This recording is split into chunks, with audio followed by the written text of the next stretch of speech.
Cada geração acredita que está vivendo uma época diferente das outras. A nossa realmente está. Estamos testemunhando a morte da nossa civilização e, como alguém bem desperto sendo operado do cérebro, estamos conscientes do que está acontecendo. Ou pelo menos alguns de nós. Estamos sofrendo, dentre outras coisas, de amnésia coletiva. E também de rebeldia juvenil, por pessoas de todas as idades, contra o que se acredita ser a nossa civilização. Mas o maior problema, de longe, é que, para a maior parte das pessoas, as nossas tradições básicas desapareceram do horizonte.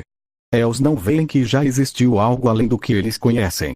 E temos menos e menos testemunhas da verdade. Hoje, 9 de agosto, é o 75º aniversário da morte de uma mulher a quem São João Paulo II chamou de uma mártir da verdade, Edith Stein, uma filósofa brilhante, uma judia convertida ao catolicismo, aprisionada pela perseguição nazista aos judeus e à igreja e morta em Auschwitz. É apenas um exemplo da maldade daqueles dias o fato de que ela e sua irmã Rosa tenham sido presas pela Gestapo em seu convento carmelita na Holanda, para onde tinham fugido por medida de segurança porque os bispos holandeses haviam, 12 dias antes, publicado uma carta pastoral denunciando o racismo nazista.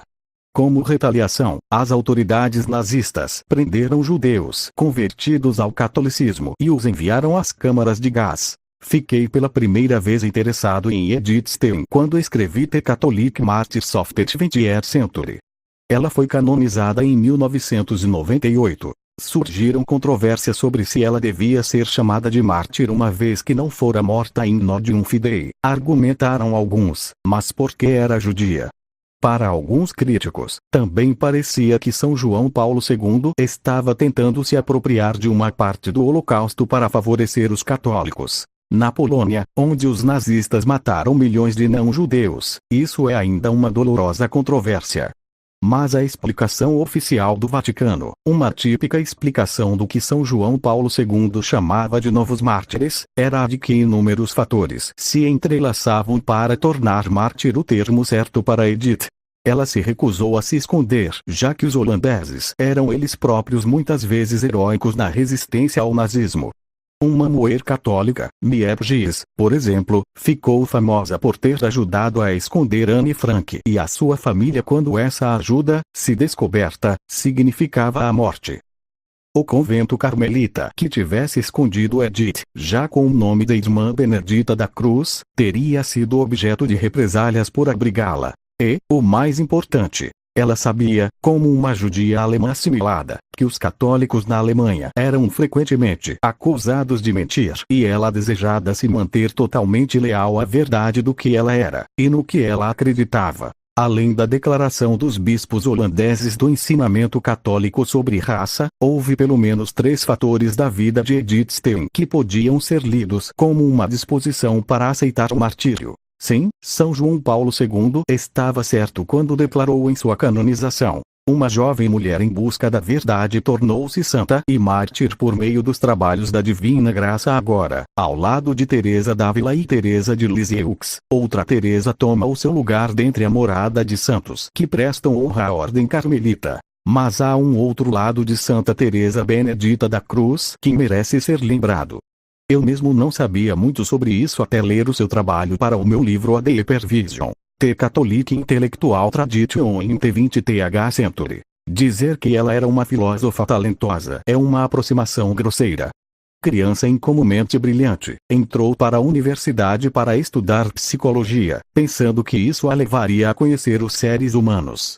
Mas ficou desapontada pela abordagem redutivamente científica da psicologia acadêmica. Ela queria, como lembrou ao mundo São João Paulo II, a verdade. E isso a levou a estudar com Edmund Husserl, o pai da fenomenologia, movimento do século XX que também cativou o jovem Karol Wojtyla. Ela se tornou assistente de Husserl e organizou os seus escritos dispersos transformando-os em importantes livros. Martin Heidegger, provavelmente o maior filósofo alemão do século XX, a sucedeu nesse trabalho. A fenomenologia é uma complicação, parece difícil, e pode ser mesmo. Mas a sua maior contribuição foi retornar as coisas humanas ao mundo do pensamento. Após o cogito ergo sum de Descartes, os filósofos frequentemente pareciam presos sobre como um mundo exterior podia entrar nas nossas mentes. Para a fenomenologia, o problema não existia.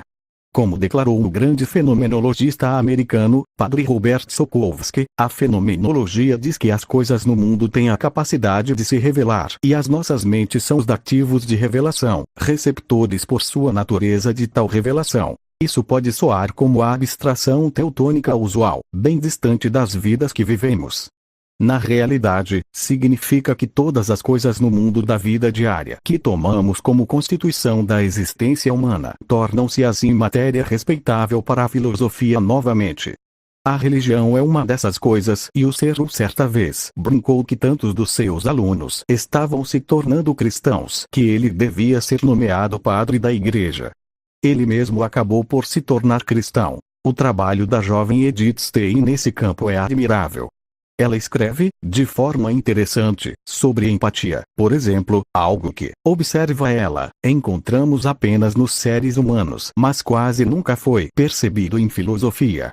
Ela também lançou algumas críticas sérias e inovadoras sobre o altamente influente Ser e Tempo de Heidegger, observando que, para toda a sua brilhante análise, ele funciona como se nós fôssemos seres sem corpos. Mas, após toda essa preparação filosófica, ela estava hospedada na casa de uma amiga e encontrou o livro Autobiografia de Teresa d'Ávila.